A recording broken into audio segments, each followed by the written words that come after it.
Durante varios meses, los revolucionarios se enfrentaron al ejército de Díaz, hasta que Villa y Orozco atacaron y tomaron Ciudad Juárez contra las órdenes del mismo Madero.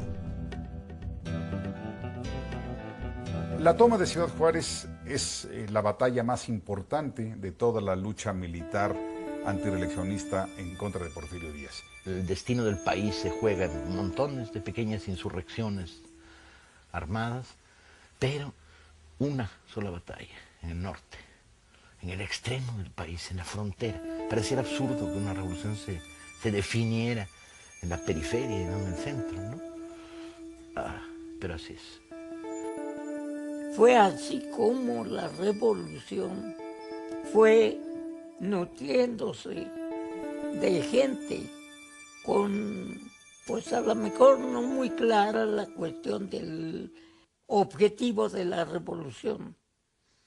Más bien era la inconformidad por la forma en que el hacendado y sus capataces trataban al pueblo.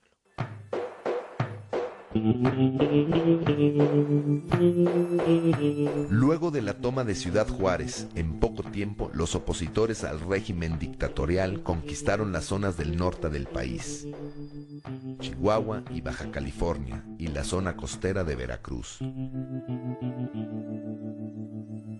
Los maderistas empezaron una guerra de guerrillas que poco a poco se fue haciendo una guerra de concentración. Si bien pegaban al principio y huían antes de que llegara el ejército federal, poco a poco fueron uniendo una fuerza suficiente para presentar batallas al ejército federal. En Torreón lo derrotaron el 15 de mayo. En Cuautla lo derrotaron y se aproximaban a Cuernavaca y al Distrito Federal. Estaban tomados Agua Prieta, Iguala también estaba tomado, hasta que el ejército federal se ve totalmente rebasado. El dictador enviaba cada vez más ejércitos a luchar contra los sublevados. Pero los rebeldes contaban implícitamente con el apoyo de los Estados Unidos, que enviaban tropas a través de la frontera y barcos hacia los puertos mexicanos para reforzar las leyes de neutralidad. Porfirio Díaz quedó convencido de que no contaba con el apoyo norteamericano, de que no contaba con el apoyo de muchas clases altas del país, que no contaba con un ejército tan eficiente, y entonces la posibilidad de la renuncia creció a probabilidad. El 21 de mayo de 1911, en Ciudad Juárez, los maderistas llegaron a un acuerdo con los representantes de Díaz que viajaron para acabar con el conflicto. La apuesta política de Madero era que ahí terminaba la revolución y él asumía el poder presidencial con el lema de sufragio efectivo, no reelección, y con eso iniciaría la vida política del México moderno. Para Madero lo peor que le podía ocurrir a México era otra revolución, porque una revolución, dice, siempre la hace alguien, y los revolucionarios siempre le cobran a la patria sus servicios muy caros. Entonces él no quería una revolución, sino luchar pacíficamente. El 25 de mayo de 1911, Díaz renuncia y se nombra a León de la Barra como presidente interino, en lo que él, se supone, pacificaba al país y llamaba a nuevas elecciones. Después de la firma del pacto y ante nuevos disturbios acaecidos en la Ciudad de México, Porfirio Díaz se embarcó hacia París, donde moriría 4 años después.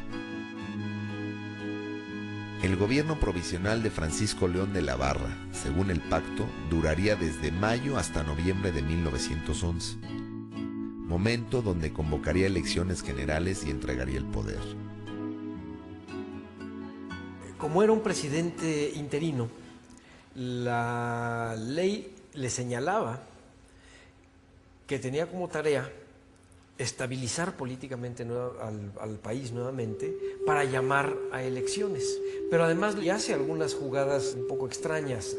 Madero va al estado de Morelos a entrevistarse con Zapata, quien no quería licenciar a sus tropas, y mientras están Zapata y Madero conferenciando, el León de la Barra envía a un grupo del Ejército Federal comandados por Victoriano Huerta a atacar a los zapatistas, esperando que Zapata se sintiera traicionado y fusilara a Madero. Y de este modo él resolvía el problema.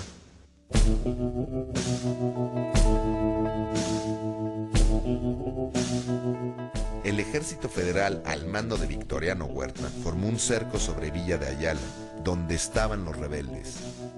Ahí esperaron emboscados a que Zapata se rindiera y depusiera las armas como pedía Madero. El combate tuvo inicio a las 3 de la tarde y continuó hasta el anochecer, cuando Zapata pudo salir en retirada. De la Barra pues representaba al viejo régimen, logró que Zapata desconfiara de Madero, pero también hay que reconocer que actuó institucionalmente, organizó las elecciones en las que Madero arrasó y reconoció el triunfo de Madero y se sometió, digamos, a la legalidad y a la institucionalidad. En las primeras elecciones, luego del porfiriato, Madero prácticamente no tuvo oposición y fue elegido presidente por abrumadora mayoría, mientras que Pino Suárez resultó vicepresidente electo. El 6 de noviembre de 1911, Francisco Madero tomó posesión de la presidencia de la República. Una de sus primeras medidas fue decretar una ley por la cual el presidente, el vicepresidente y los gobernadores de los estados no podían ser reelectos. Las políticas, pues, de Madero, aún en contra de sus consejeros, son abrirse completamente a las libertades ciudadanas. Y es un gobierno muy criticado, es un gobierno todo el tiempo impugnado, es un gobierno al que la caricatura política ataca y él los deja. Y eso le va causando muchos problemas desde el punto de vista simbólico, porque su investidura empieza a perder realmente el poder.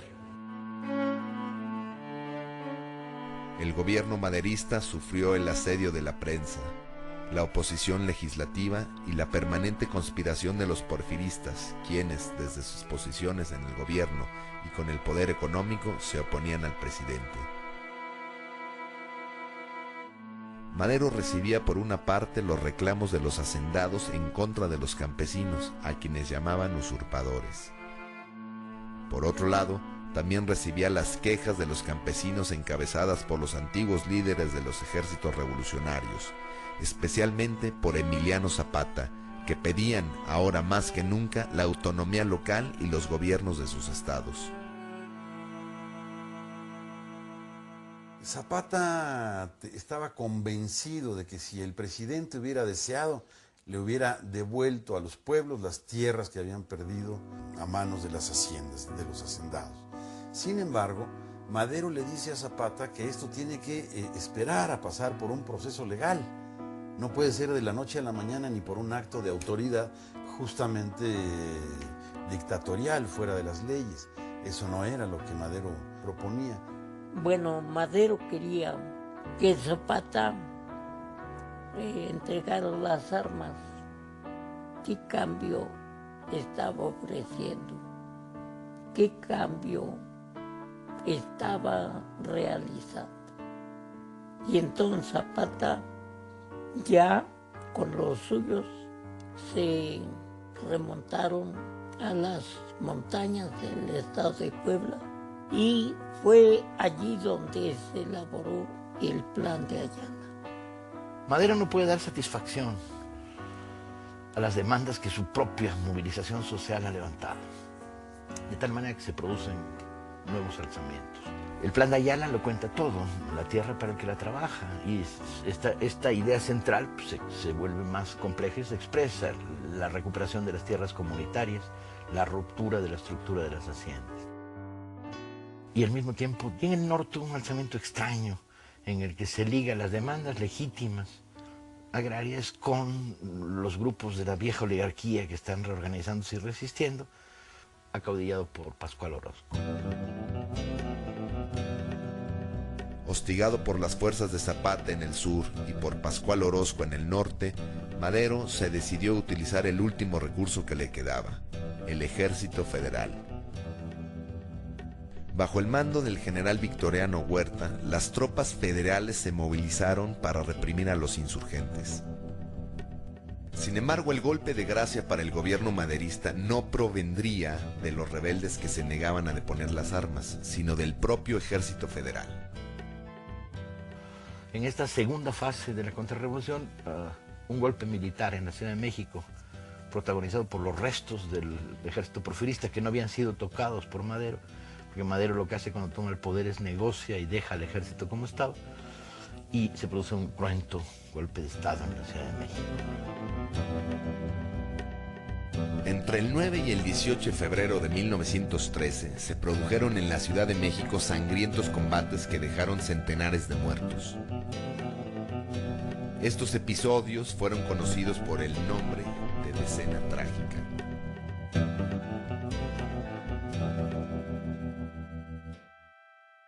Las fuerzas que apoyan la rebelión de Bernardo Reyes toman la Ciudadela, que era un lugar donde había instalaciones militares en el centro de la Ciudad de México, en la que se conoció como la Decena Trágica. Madero trata de sitiarlos y le da el mando de las tropas de la ciudad al general Victoriano Huerta, pero este general, a través de la embajada americana, entra en componendas con los rebeldes y apresa al presidente Madero con una jugada política, lo obliga a su dimisión y por tanto en su renuncia él llega al poder y desde el punto de vista legal estaba todo aceptable, desde el punto de vista real fue un golpe de Estado. El presidente Madero y el vicepresidente Pino Suárez se encontraban detenidos esperando que Huerta decidiera qué hacer con ellos. En la noche del 22 de febrero de 1913, las tropas del ejército iniciaron el traslado de los prisioneros hacia la cárcel del Distrito Federal. En el camino, los mismos militares simularon un ataque y aprovecharon la ocasión para acribillar a Madero y a Suárez.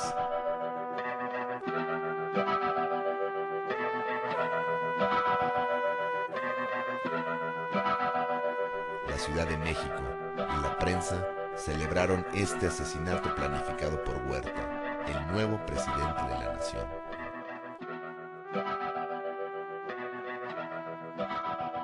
A partir de esto surge una nueva experiencia revolucionaria, que es, se construye la dictadura de Huerta en la Ciudad de México y el viejo maderismo evolucionando va construyéndose todo esto en la Huerta. Ahora sí, la sangre corre de manera terrible.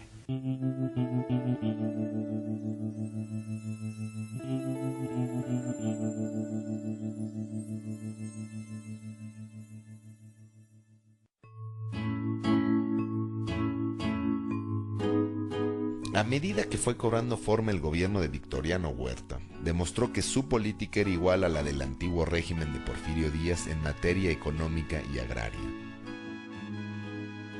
Victoriano Huerta pidió empréstitos en el exterior, pero en vez de usarlos para ayudar a la economía del país que venía en picada desde el inicio de la revolución, grandes partes de estos capitales fueron destinados al ejército para aumentar su poderío y así poder hacer frente a las rebeliones que se avecinaban. Aquí es donde se dan las concentraciones y las organizaciones que van a ser paradigmáticas, las imágenes de la Revolución Mexicana, de grandes convoyes de ferrocarril, en donde en el techo van los revolucionarios acompañados de sus mujeres, las Adelitas, como se les conocía, son de esta etapa. Se forman grandes cuerpos de ejército y entonces sí hay grandes batallas, hay grandes combates, y es por eso que esta segunda etapa armada de la Revolución Mexicana es muchísimo más cruenta que la primera.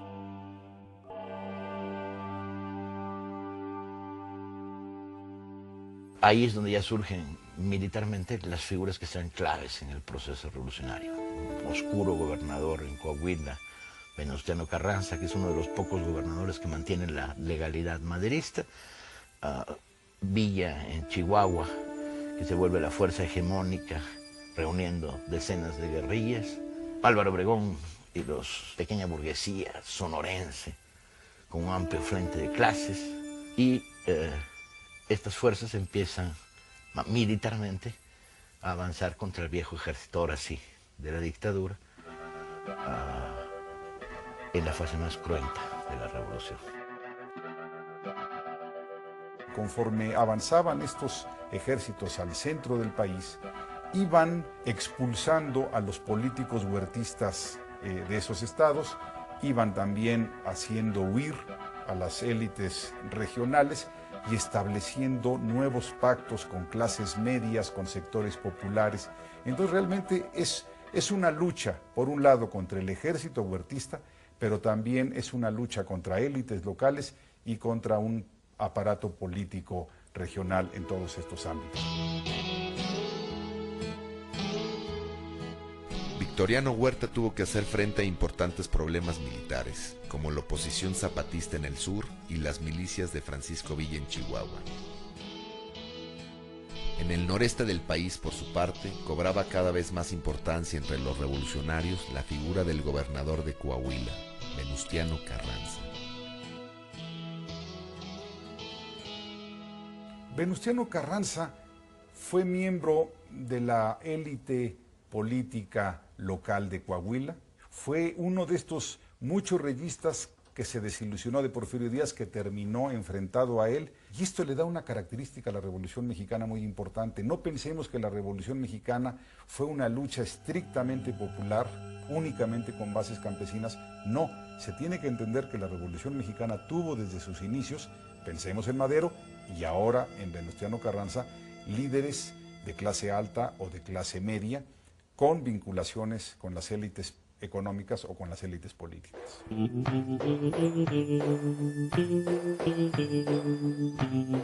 Desde el estado de Morelos, Zapata se carteaba con Villa para ponerse de acuerdo y derrocar a Huerta. Venustiano Carranza trataba de organizar el ejército revolucionario, aunque era receloso de los otros caudillos. Bueno, Venustiano Carranza lanza el plan de Guadalupe, que llama a pelear contra Victoriano Huerta para regresar al orden constitucional. Por eso se les llaman constitucionalistas. Alrededor de Venustiano Carranza llegan una serie de caudillos regionales, algunos de gran prestigio como Pancho Villa, y también hombres de una gran claridad política, tanto de centro como lo que conoceríamos ahora de izquierdas, y van conformando un grupo político en el cual Venustiano Carranza es el llamado primer jefe. Carranza logró atraer a Villa hacia sus filas, a pesar del carácter rebelde e insumiso del líder del norte. Zapata, por su parte, nunca reconoció a Carranza y continuó por su lado la lucha contra Huerta en el sur.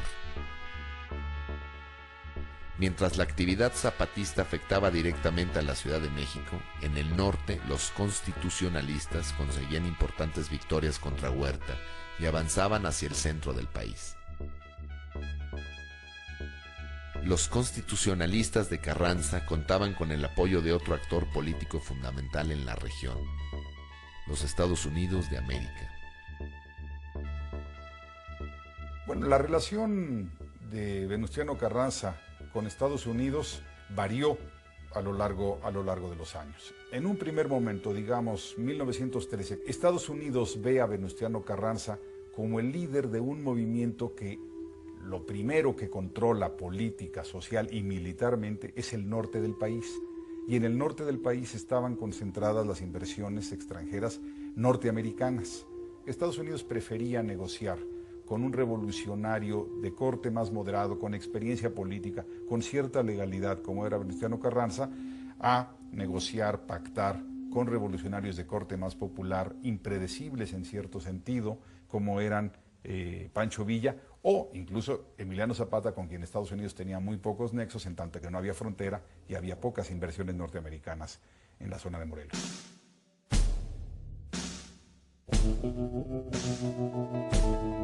Con el pretexto de un incidente armado entre fuerzas huertistas y otras norteamericanas que vigilaban la zona petrolera de Tampico, el presidente de los Estados Unidos, Woodrow Wilson, ordenó la ocupación del puerto de Veracruz, que se consumó el 21 de abril de 1914, cuando una numerosa flota estadounidense atacó y ocupó esa ciudad portuaria. Las tropas federales huyeron 10 minutos después de que comenzara el bombardeo. La invasión de los Estados Unidos a Veracruz se da en abril de 1914 y tiene varios objetivos. Primero, Estados Unidos estaba perfectamente informado que había crecientes diferencias entre Venustiano Carranza y Francisco Villa. El riesgo que veía Estados Unidos es que el enfrentamiento entre Villa y Carranza creciera de tal manera que o empezara la guerra entre ellos, o que simplemente Villa decidiera ya no participar en la revolución en contra de Huerta. Cualquiera de las dos posibilidades iba a dar como resultado que Huerta permaneciera por un tiempo más largo al frente del poder. Un segundo elemento es que Estados Unidos estaba también perfectamente informado que venían armas desde Europa para el gobierno huertista. Entonces decide impedir la llegada de estas armas a Victoriano Huerta para luego decir: yo también colaboré en la derrota del huertismo, yo también colaboré en la instalación del nuevo gobierno y por lo tanto tengo derecho a exigir ciertas concesiones. Está pensando en sus inversiones y en la futura política petrolera.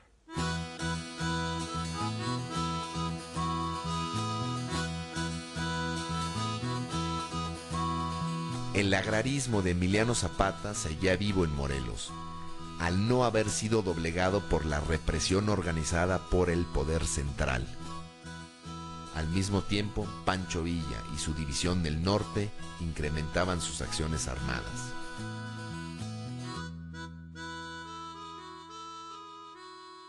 Los ejércitos constitucionalistas avanzaron sobre Ciudad de México con, digamos, 3 rutas. Una venía del noroeste, de Sonora, Sinaloa, siguió descendiendo por la costa del Pacífico, para luego en Jalisco más o menos torcerse y ya lanzarse sobre el centro del país. Otro ejército muy importante, el ejército constitucionalista del noreste, pues avanzó por esa zona, Nuevo León, Tamaulipas, entró al centro del país vía San Luis Potosí, y había una tercera fuerza muy importante, que digamos iba a descender por el centro, Chihuahua, Durango, Coahuila, Zacatecas, y de ahí enfilar hacia Ciudad de México. Este último grupo estaba encabezado por Francisco Villa. Lo que no quería Venustiano Carranza es que Ciudad de México fuera tomada por un ejército que formalmente era parte del constitucionalismo, pero que tenía un liderazgo y un contingente mucho más popular, que era el villista. La toma de Zacatecas fue lo que ocasionó el principio del rompimiento entre el señor Carranza y el general Villa. Los generales del señor Carranza fracasaron algunas veces en tomarla.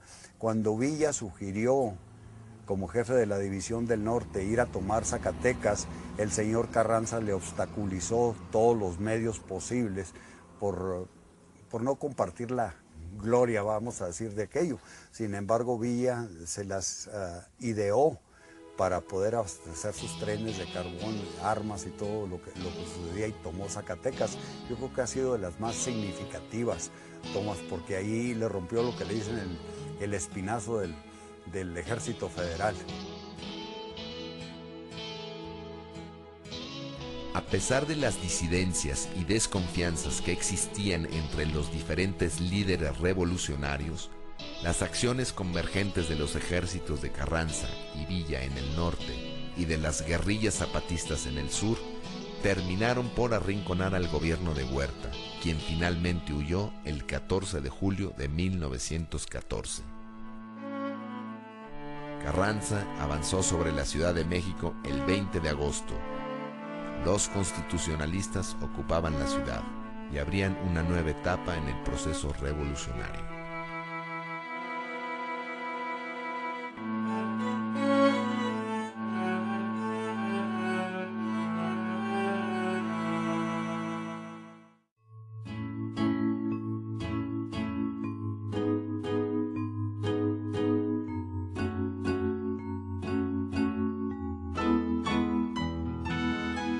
El 20 de agosto de 1914, Venustiano Carranza entró en la capital del país y asumió la presidencia provisional de la República. Con ello se cumplía el Plan de Guadalupe y aparentemente se daba fin a la guerra. Al día siguiente, Carranza envió al general Álvaro Obregón a Chihuahua para negociar con Pancho Villa el reconocimiento de su gobierno. Ante los zapatistas, asumió una posición semejante a la de Madero. Exigió el sometimiento incondicional. El Ejército Libertador del Sur, por su parte, refrendó su bandera de lucha, el Plan de Ayala, que decía que una convención de los jefes revolucionarios de todo el país debía elegir al gobierno provisional de la República. La posición de Villa y Zapata era ofensiva con Carranza, y esto anunciaba la futura contienda.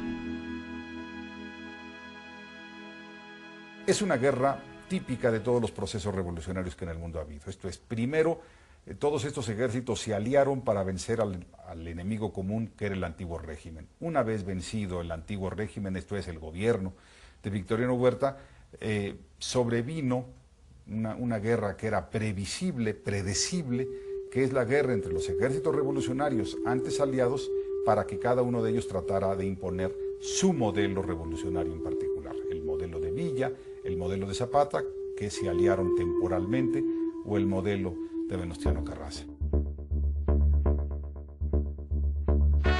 En octubre de 1914, Carranza intentó llevar a cabo una convención de líderes revolucionarios a su manera en la Ciudad de México, pero Villa y Zapata se negaron a participar si la reunión se llevaba a cabo en la capital, que estaba controlada por los carrancistas. Carranza aceptó entonces trasladar la convención a la ciudad de Aguascalientes. Zapata se negó a reconocer la soberanía de la Asamblea y expuso que era indispensable que Carranza renunciara al poder ejecutivo. Designó una comisión para acudir a Aguascalientes, pero sin el carácter de delegados. Había un sector en la convención de revolucionarios de la clase media, de políticos profesionales, de políticos revolucionarios. A ellos se les encargó formalmente el poder ejecutivo de la convención, pero sus relaciones, sus similitudes con Zapata y Villa eran mínimas y por lo tanto estaban condenados a una pronta separación. Al aprobarse el Plan de Ayala en Aguascalientes, el carrancismo pasó por un momento difícil. Carranza y Obregón vieron cómo en la asamblea que ellos mismos habían convocado, sus propuestas no encontraban eco. En cambio, se propagaba la fuerza de los sectores más radicales de la revolución, cimentada en la unidad todavía frágil de Villa y Zapata, los líderes de los ejércitos revolucionarios del norte y del sur. Derrotados en la convención, Carranza y Obregón abandonaron la capital y huyeron hacia Veracruz. En la convención revolucionaria se decide que alguien tiene que encargarse del Poder Ejecutivo y Eulalio Gutiérrez es el personaje que podía, digamos, aglutinar y negociar con ambos grupos y permitirles a los dos caudillos retirarse con sus tropas. La realidad es que el poder político lo tenían ambos, Villa y Zapata, y Eulalio Gutiérrez tuvo un poder muy acotado que impidió hacer realmente un gobierno aceptado. Los meses que van de julio a diciembre de 1914 son meses interesantísimos en la Ciudad de México, porque a lo largo de estos 4 o 5 meses la ciudad está por temporadas en manos de los constitucionalistas, después entran los ejércitos de la Convención con Villa y Zapata a la cabeza. No hay una autoridad organizada en la ciudad. A finales de noviembre de 1914, las avanzadas zapatistas ocuparon los barrios capitalinos del sur y llegaron hasta el Palacio Nacional, mientras que las tropas villistas se empezaban a instalar en las afueras. Pancho Villa envió una carta a Zapata diciendo: No entraré a la capital de la República con las fuerzas de mi mando, hasta que no tenga el gusto de hacerlo en compañía de usted, pues deseo que todo el mundo se dé cuenta de que estamos unidos fraternalmente y dispuestos a hacer toda clase de esfuerzos y sacrificios por el bienestar y tranquilidad de nuestra patria, por la que tanto hemos luchado, usted en las montañas del sur y yo en las estepas del norte.